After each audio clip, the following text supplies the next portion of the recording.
जय जगन्नाथ दर्शक बंधु आज नवेम्बर 24 तारिख सोमवार मुझे आसी जाइए आज दिन केतोटी गुरुत्वपूर्ण खबर से भिडियोटी को शेष जाए देखु एवं आपण मान भल पाइबा स्वरूप भिडियो को गोटे गोटे लाइक कर दिंतु आथि सहित आम चैनल को जब नुआ आसी चैनल को सब्सक्राइब कर साइड रे बेल आइकन को ऑल रे सेट कर दिंतु जहाँ फल आम प्रत्येक न्यूज आप सर्वप्रथम पाइपर तेज चलतु आज दिन केतोटी गुरुत्वपूर्ण खबर उपर नजर पकाइबा तेज प्रथम खबर है प्रबल कुहुड़ी जो किसी देखा जाई पारु नहीं सूचना मिली भुवनेश्वर गतकाली रविवार दिन सकाळु सकाळु प्रबल कुहुड़ी देखा मिली रास्तार घाट गछपत्र किछि देखा जाउ नथिला घन कुहुड़ी रे जनजीवन अस्तव्यस्त होई पड़िछि तथा प्रबल कुहुड़ी जोगु गाड़ी चलाचल रे समस्या देखा देइछि किछि जगह रे गाड़ी चालक दुर्घटनारू अल्प के बार्ती जाइतिबा नजर रहिछि तथा कुहुड़ी रे परिमाण एते थिला जे 50 मीटर भी ठीक से देखा जाउ नथिला किछि स्थान रे दृश्यता 50 मीटर रु कम मध्ये रहिथिला संपूर्ण राजधानी धला कुहुड़ी रे चादर भितरे घोड़ाई होई रहिथिला अन्य पटे ओडिशा पई माडी आसुछि आउ एक विपद दक्षिण अंडमान सागर उपरे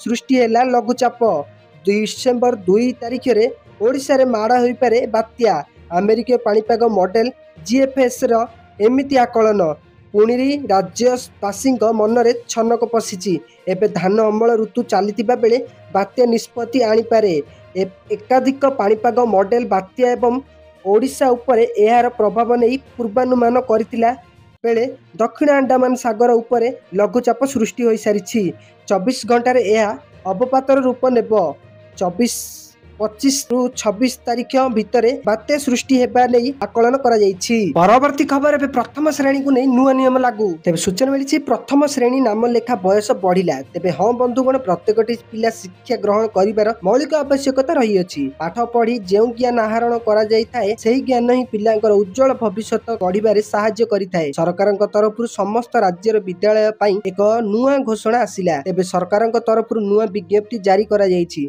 तथा पिलांकर प्रथम श्रेणी रे नाम लेखा बयस रे करा जायछि परिवर्तन जाहाकु समस्त सरकारी स्कूल मानिबा बाध्यतामूलक अटे तेबे सरकारक नियमानुसार छात्र छात्रींकर बयस 6 वर्ष होइथिले ही जणे पिला प्रथम श्रेणी रे नाम लेखाई पारिबो तेबे एपरि किछि घोषणानामा समस्त प्राथमिक विद्यालय मानक पई आसी अछि तेबे 6 वर्ष बयस रु कम बयस रे पिला माने प्रथम श्रेणी रे नाम लेखाई पारिबे नाही तेबे जणे पिला 6 वर्ष बयस रे उपनीत होइले ही प्रथम श्रेणी रे पढ़ी पारिबो एही कथाकू केंद्र निर्देशना जारी करिछि। परवर्ती खबर एबे बड़ अभियोग आनिला बीजेडी तेबे सूचना मिली नुआपड़ा उपनिर्वाचन रे सरकारक प्रयोजित बड़ धरणर जालियाती होइतिबा अभियोग करिछि ओडिशा विरोधी दल बीजेडी न्याय पाई निर्वाचन कमिशन को निकट रे अभियोग करिवो बोली कहिछि बीजेडी विरोधी दल नेता तथा पूर्वतन मुख्यमंत्री नवीन पटनायक अध्यक्षता रे शनिवार बीजेडी रो राजनैतिक व्यापार कमिटी रो एक बैठक अनुष्ठित होइतिला तथा बैठक पर विरोधी दल मुख्य सचेतक प्रमिला मल्लिक कहिसंती आमे मुख्य निर्वाचन अधिकारी निकट रे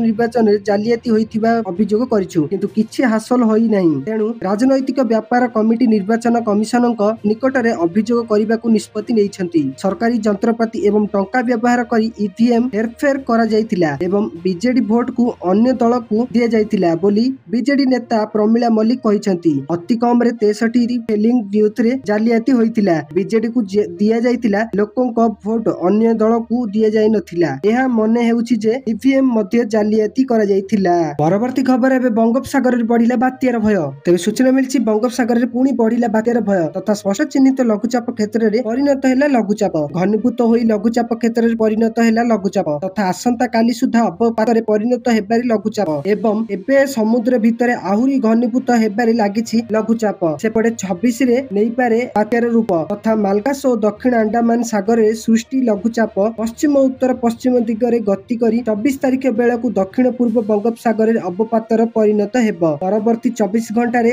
गभीर अवपातर रूप नहीं पारे समुद्र भितर बल घटाई यह धीरे शक्तिशाली हेबा सह 26 तारिख रे बात्यारे परिणत होई पारे बात्यार गतिपथ तीव्रता नहीं स्पष्ट करिनी पाणीपाग केंद्र धान अमल समय होइतिबारु अदिनिया वर्षा को नहीं चाषी को चिंता घाड़िछि। परवर्ती खबर एबे भांगिला G20 सम्मेलन परंपरा तेज सूचना मिली दक्षिण आफ्रिकार जोहान्सबर्ग रे अनुष्ठित G20 शिखर सम्मेलन रे अंशग्रहणकारी देश माने जलवायु परिवर्तन उपर एक ऐतिहासिक घोषणानामा ग्रहण करिसेंती अमेरिकार विरोध एवं बॉयकट सत्वे G20 गोष्ठी एही घोषणानामा उपरे सर्वसम्मत क्रमे सहमत होइतिले G20 गोष्ठी रो एही पदक्षेप को परंपरा रु विमुखता भाबरे वर्णना करा जायछि कारण G20 रे अंशग्रहणकारी माने विश्व नेता माने अमेरिकार अनुपस्थिति रे जलवायु परिवर्तन उपरे एक ମିଳିତ ଘୋଷଣାନାମା ପାସ୍ କରାଇଥିଲେ ତଥା ଆୟୋଜକ ଦକ୍ଷିଣ ଆଫ୍ରିକା ସହିତ କୂଟନୈତିକ ମତଭେଦକୁ ଉଲ୍ଲେଖନୀୟ କରି ଆମେରିକା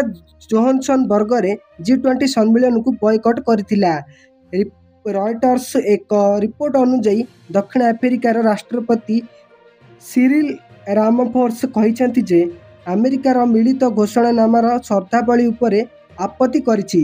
ତଥାପି ସେ ଜୋର ଦେଇ କହିଛନ୍ତି ଯେ ସେ ଜଳବାୟୁ ପରିବର୍ତ୍ତନ ଉପରେ ଘୋଷଣାନାମା ପୁନଃ ଆଲୋଚନା କରାଯାଇ ପାରିବ ନାହିଁ। ପରବର୍ତ୍ତୀ ଖବର ଏବେ ଟ୍ରମ୍ପ ଦେଲେ ଆଉ ଏକ ବଡ଼ ଝଟକା। ତେବେ ସୂଚନା ମିଳିଛି ଆମେରିକାର ରାଷ୍ଟ୍ରପତି ଡୋନାଲ୍ଡ ଟ୍ରମ୍ପଙ୍କ ପ୍ରଶାସନ କେଉଁ ସ୍ନାତକ ଡିଗ୍ରୀକୁ ବୃତ୍ତିଗତ ଭାବରେ ବିବେଚନା କରାଯିବ ତାହା ନିଶ୍ଚିତ କରିବା ଆରମ୍ଭ କରିଛି। ଏହି ନିଷ୍ପତ୍ତି ଅନେକ ଛାତ୍ରଛାତ୍ରୀଙ୍କୁ ଚିନ୍ତିତ କରିଛି କାରଣ ଏହା ସିଧାସଳଖ ସେମାନଙ୍କର ଶିକ୍ଷା ଖର୍ଚ୍ଚ ଏବଂ ଋଣକୁ ପ୍ରଭାବିତ କରିପାରେ। ବୁଦ୍ଧିଗତ ତଥା 1965 ମସିହାରେ ସଂଘୀୟ ଆଇନ ଅନୁଯାୟୀ ଏକ ବୃତ୍ତିଗତ ଡିଗ୍ରୀ ହେଉଛି ଯାହା ଏକ ବୃତ୍ତିରେ ପ୍ରବେଶ ପାଇଁ ଆବଶ୍ୟକୀୟ ଶିକ୍ଷାଗତ ଯୋଗ୍ୟତା ପୂରଣ କରେ ଏବଂ ସ୍ନାତକ ଡିଗ୍ରୀ ବ୍ୟତୀତ ବୃତ୍ତିଗତ ଦକ୍ଷତା ପ୍ରଦାନ କରେ। ପରବର୍ତ୍ତୀ ଖବର ତିନି ଜଣଙ୍କୁ ଏନକାଉଣ୍ଟର ସୂଚନା। ତେବେ ସୂଚନା ମିଳିଛି ସକାଳୁ ସକାଳୁ ବଡ଼ ଧରଣର ଏନକାଉଣ୍ଟର। ଜଣକୁ ନୁହେଁ ଏକାବେଳେ ତିନି ଜଣଙ୍କୁ ଦେହରେ ବାଜିଲା ଗୁଳି। ଏଭଳି ଘଟଣା ଘଟିଛି ରାଉରକେଲା ଲାଠିକଟା ଥାନା ଓ ଚାନ୍ଦିପୋଷ ଥାନା ଅନ୍ତର୍ଗତ କୁଚେଇତା ଓ ଲେନ୍ସି ନିକଟରେ। ସେମାନଙ୍କୁ କଡ଼ା ପୋଲିସ ସୁରକ୍ଷା ବଳୟରେ ରାଉରକେଲା ସରକାରୀ ହସ୍ପିଟାଲରେ ଭର୍ତ୍ତି କରାଯାଇଛି ତଥା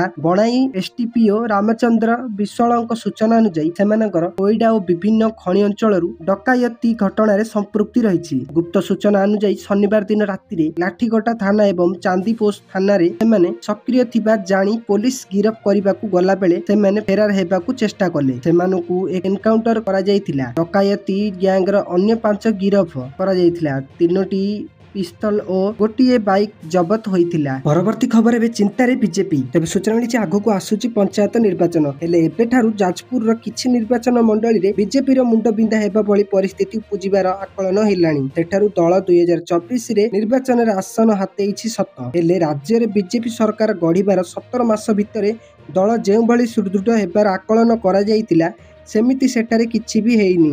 କେବେ ଯାଜପୁରକୁ ବିଜେଡିର ଗଡ଼ କୁହାଯାଉଥିଲା କିନ୍ତୁ 2024 ନିର୍ବାଚନରେ କିଛି ଭିନ୍ନ ଦେଖିବାକୁ ମିଳିଥିଲା। ଆଉ ଶଙ୍ଖଧ୍ୱନିରେ କମ୍ପୁଥିବା ଯାଜପୁରରେ ବି ପଦ୍ମ ଫୁଟିଥିଲା। ଅର୍ଥାତ୍ 7ଟି ଆସନରେ ବସିଥିବା ବିଜେଡି ହାତରୁ ସିଧା 4ଟି ଆସନ ଖସି ଯାଇଥିଲା। ସେଥିରୁ ବିଜେଡି ହାତକୁ ବଡ଼ଚଣା, କେରୋଇ ଓ ସୁକିନ୍ଦା ଭଳି 3ଟି ଆସନ ଯାଉଥିବା ବେଳେ ଧର୍ମଶାଳାରେ ସ୍ୱାଧୀନ ପ୍ରାର୍ଥୀ ହିମାଂଶୁ ସାହୁଙ୍କର ବିଜୟ ହୋଇଥିଲା। ଯେଉଁ ଧର୍ମଶାଳା ଅଫିସରେ ନହେଲେ ବି ନନ୍ ଅଫିସିଆଲ ବିଜେପି ହାତକୁ ହିଁ ଯାଇଥିଲା। କାରଣ ସବୁଜ ଧର୍ମଶାଳାକୁ ଗେରୁଆମୟ କରିବାରେ ଓ ଯାଜପୁରର ବିଭିନ୍ନ ସ୍ଥାନରେ ବିଜେଡିକୁ ଭାଙ୍ଗିବାରେ ବିଧାୟକ ହିମାଂଶୁଙ୍କର ସହି ରହିଛି ସବୁଠାରୁ ବଡ଼ ଅବଦାନ। ପରବର୍ତ୍ତୀ ଖବର ଚାଲନ୍ତୁ ଜାଣିବା କାହିଁକି ଖୋଲେନି କୁତୁବ ମିନାରର ଗେଟ୍। ତେବେ ସୂଚନା ମିଳିଛି ପ୍ରକୃତରେ ଗୋଟିଏ ସମୟ ଥିଲା ଯେତେବେଳେ ପର୍ଯ୍ୟଟକମାନଙ୍କୁ କୁତୁବ ମିନାରର ଭିତରକୁ ଯିବାକୁ ଅନୁମତି ଦିଆଯାଉଥିଲା ଏବଂ ଏହାର ସଂକୀର୍ଣ୍ଣ ସିଢ଼ି ଚଢ଼ିବାକୁ ମଧ୍ୟ ଅନୁମତି ଥିଲା। ସେଠାରୁ ଲୋକମାନେ ଝରକା ଦେଇ ଦିଲ୍ଲୀର ସୁନ୍ଦର ଦୃଶ୍ୟ ଦେଖିପାରୁଥିଲେ। କିନ୍ତୁ ଏହି ପରମ୍ପରା 4 ଡିସେମ୍ବର 1981ରେ ସବୁଦିନ ପାଇଁ ଶେଷ ହୋଇଗଲା। କୁତୁବ ମିନାରରେ ଏକ ଦୁଃଖଦ ଘଟଣା ଘଟିଗଲା ଯାହା ପୁରା ଦେଶକୁ ଦୋହଲାଇ ଦେଇଥିଲା। ରିପୋର୍ଟ ଅନୁସାରେ ସେହି ଦିନ ହଠାତ୍ ପାଗ ଖରାପ ହୋଇଗଲା ଏବଂ ବିଦ୍ୟୁତ୍ ସରବରାହ ବନ୍ଦ ହୋଇଗଲା। ସଂକୀର୍ଣ୍ଣ ସିଡ଼ିରେ 300ରୁ ଅଧିକ ଲୋକ ଫସି ରହିଗଲେ। ଅନ୍ଧାର ଏବଂ ଗଣ୍ଡଗୋଳ ମଧ୍ୟରେ ଜଣେ ଅମାନୁଷିକ ବ୍ୟକ୍ତି ଏହାର ଫାଇଦା ଉଠାଇ ଜଣେ ମହିଳାଙ୍କୁ ଦୁଷ୍କର୍ମ କଲା। ସେତେବେଳେ ପରିସ୍ଥିତି ଖରାପ ହୋଇଗଲା। ଆଉ ଏହି ସମୟରେ ଯେତେବେଳେ ମହିଳା ଜଣକ ନିଜକୁ ବଞ୍ଚାଇବାକୁ ଯାଇ ଚଳକୁ ଦୌଡ଼ିବାକୁ ଲାଗିଲେ ସେତେବେଳେ ଗୁଜବ ବ୍ୟାପିଗଲା କି ଟାୱାର ଭୁଶୁଡ଼ି ପଡ଼ିଯାଇଛି। ଏହି ଘଟଣାଟିକୁ ଏବେ ବି କୁତୁବ ମିନାର ଇତିହାସର ସବୁଠାରୁ ଦୁଃଖଦ ଅଧ୍ୟାୟ ଭାବରେ ବିବେଚନା କରାଯାଇଛି। ଏହା ପରେ ସରକାର ଏକ ଗୁରୁତ୍ୱପୂର୍ଣ୍ଣ ନିଷ୍ପତ୍ତି ନେଇ କୁତୁବ ମିନାରର ଦ୍ୱାର ସବୁଦିନ ପାଇଁ ବନ୍ଦ କରିଦେଲେ। ପରବର୍ତ୍ତୀ ଖବର ଏବେ ଧରାପଡ଼ିଲା ପାକିସ୍ତାନର ମିଛ। ତେବେ ସୂଚନା ମିଳିଛି ପାକିସ୍ତାନର ମିଛକୁ ପଦାରେ ପକାଇଲା ଫ୍ରାନ୍ସ ନୌସେନା। ଫ୍ରାନ୍ସ ନୌସେନା ରବିବାର ଦିନ ପାକିସ୍ତାନୀ ଗଣମାଧ୍ୟମ ଦ୍ୱାରା କରାଯାଇଥିବା ଦାବିକୁ ଖଣ୍ଡନ କରିଛି। ଫ୍ରାନ୍ସ ନୌସେନା କହିଛି ଯେ ପାକିସ୍ତାନର ଜିଓ ନ୍ୟୁଜ୍ ଏବଂ ହାମିସ୍ ମିର୍ ତାଙ୍କ ନାମରେ ମିଥ୍ୟା ଖବର ପ୍ରସାରଣ କରିଛନ୍ତି। ଗୋଟିଏ ଦିନ ପୂର୍ବରୁ ପାକିସ୍ତାନର ଜିଓ ନ୍ୟୁଜ୍ ଏବଂ ହାମିଦ୍ ମିର୍ ଦାବି କରିଥିଲେ ଯେ ଜଣେ ବରିଷ୍ଠ ଫରାସୀ ନୌସେନା ଅଧିକାରୀ ପାକିସ୍ତାନ ବାୟୁସେନାକୁ ଭାରତୀୟ ବାୟୁସେନା ଅପେକ୍ଷା ଶ୍ରେଷ୍ଠ ବୋଲି ବର୍ଣ୍ଣନା କରିଥିଲେ ଏବଂ ଏକ କାର୍ଯ୍ୟକ୍ରମରେ ରାଫେଲ୍ ଲଢୁଆ ବିମାନ ବିଷୟରେ ଆଲୋଚନା କରିଥିଲେ। ହାମିଦ୍ ମିର୍ ଏବଂ ଜିଓ ନ୍ୟୁଜ୍ ଦାବି କରିଥିଲେ ଯେ ପହଲଗାମ ଆତଙ୍କବାଦୀ ଆକ୍ରମଣ ପରେ ଭାରତ ସହିତ ହୋଇଥିବା ସଂଘର୍ଷରେ ପାକିସ୍ତାନ ଏୟାର ଫୋର୍ସ ଭଲ ଭାବେ ମ୍ୟାନେଜ୍ କରିଥିଲା ବୋଲି ସ୍ୱାକ୍ଷର କରିଥିଲେ। ଆଉ ଏହା ପରେ ଫ୍ରାନ୍ସ ନୌସେନା ମିଥ୍ୟା ସୂଚନା ପ୍ରସାରଣ କରିବା ପାଇଁ ଜିଓ ନ୍ୟୁଜ୍କୁ ସମାଲୋଚନା କରିଛି। ଫ୍ରାନ୍ସ ନୌସେନା କହିଛି ଯେ କାର୍ଯ୍ୟକ୍ରମ ସମୟରେ ତାଙ୍କର ନୌସେନା କମାଣ୍ଡର ଏହି ସମ୍ପର୍କରେ କୌଣସି ବିବୃତ୍ତି ଦେଇ ନଥିଲା।